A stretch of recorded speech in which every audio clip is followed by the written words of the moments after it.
Assalamualaikum warahmatullahi wabarakatuh. Kami dari kelompok 2 di sini akan mempresentasikan hasil diskusi dari kelompok kami, yaitu tentang fisiologi sistem muskuloskeletal. Yang beranggotakan saya Mutrikiah Diaul Haq dan Nilam Safira Zubir. Muskuloskeletal. Muskuloskeletal terdiri dari kata muskulo yang berarti otot dan kata skeletal yang berarti tulang. Muskulo atau muskular adalah jaringan otot-otot tubuh. Ilmu yang mempelajari tentang muskulo atau jaringan otot-otot tubuh adalah miologi.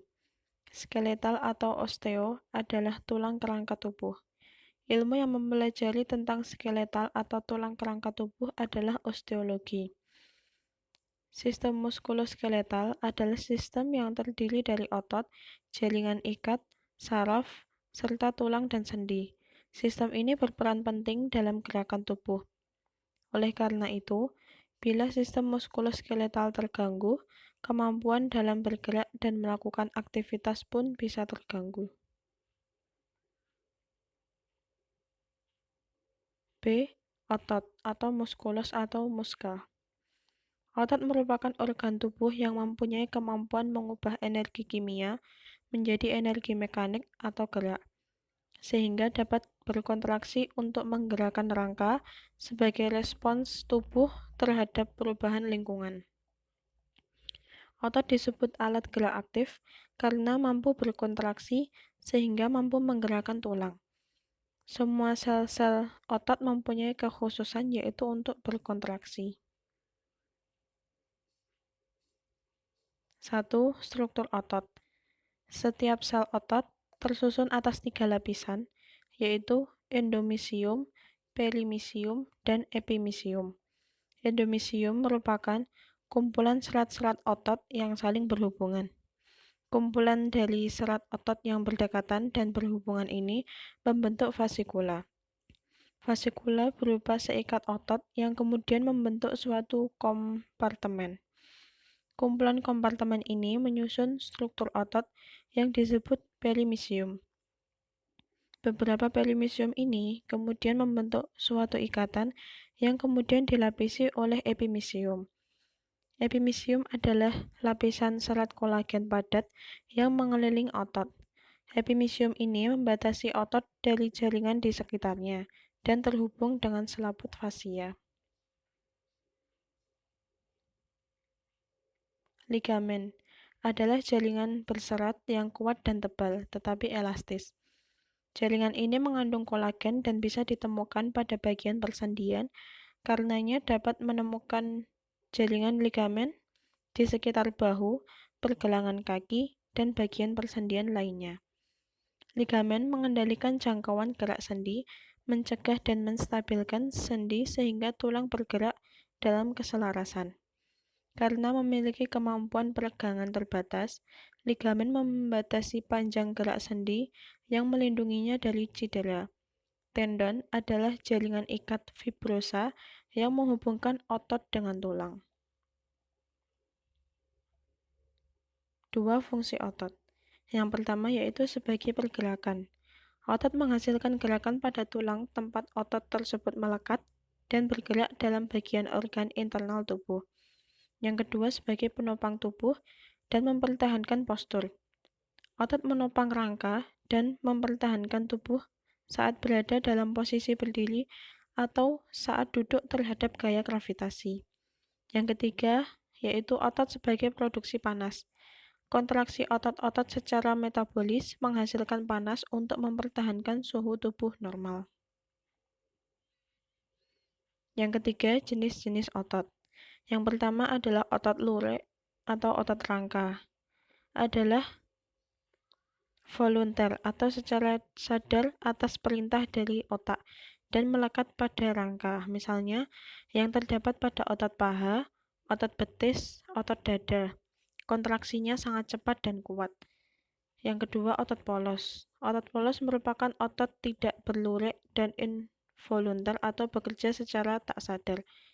Jenis otot ini dapat ditemukan pada dinding berongga seperti kandung kemih dan uterus, serta pada dinding tuba seperti pada sistem respiratorik, pencernaan, reproduksi, urinarius, dan sistem sirkulasi darah.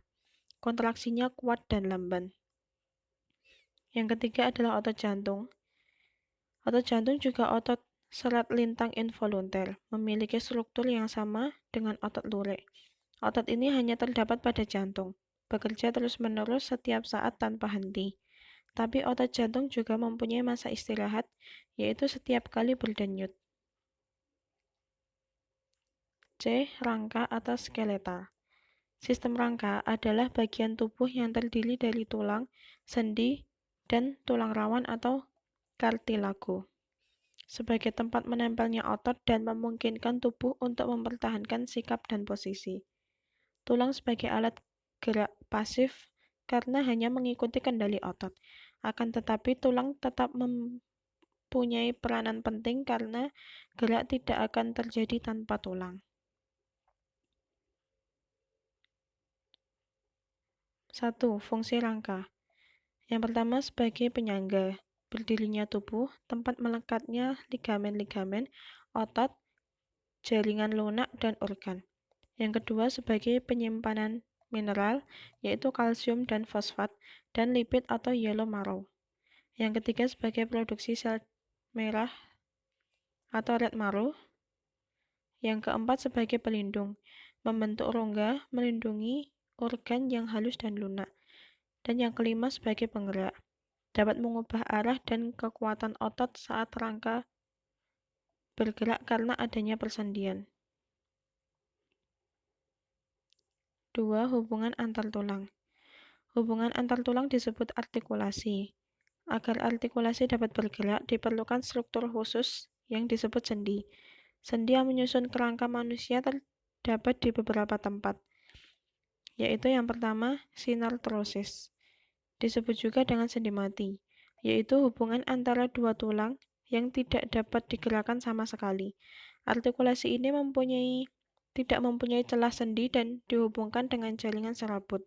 Dijumpai pada hubungan tulang pada tulang-tulang tengkorak yang disebut sutura atau sutur. Yang kedua, amfiartosis, atau disebut juga dengan sendi kaku, yaitu hubungan antara dua tulang yang dapat digerakkan secara terbatas. Artikulasi ini dihubungkan dengan kartilago.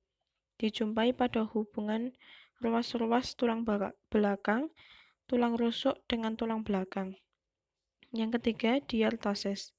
Disebut juga dengan sendi hidup, yaitu hubungan antara dua tulang yang dapat digerakkan secara leluasa atau tidak terbatas untuk melindungi bagian ujung-ujung tulang sendi. Di daerah persendian terdapat rongga yang berisi minyak sendi atau cairan sinovial yang berfungsi sebagai pelumas sendi. Lokomosi adalah suatu aksi atau daya untuk berpindah dari satu tempat ke tempat yang lain dengan menggunakan mekanisme dan tenaga. Lokomosi pada manusia adalah suatu dari tuas tubuh untuk menggerakkan tubuh. Umumnya, daya gerak berasal dari ekstremitas bawah, tapi pada kondisi tertentu dapat berasal dari semua ekstremitas. Lokomosi dapat diklasifikasikan menurut daya yang menggerakkannya menjadi menggunakan kaki, yaitu berjalan, berlari, jogging, loncat, memanjat, dan menggunakan papan atau roda, yaitu bersepeda, roller skating, ice skating, dan lain-lain.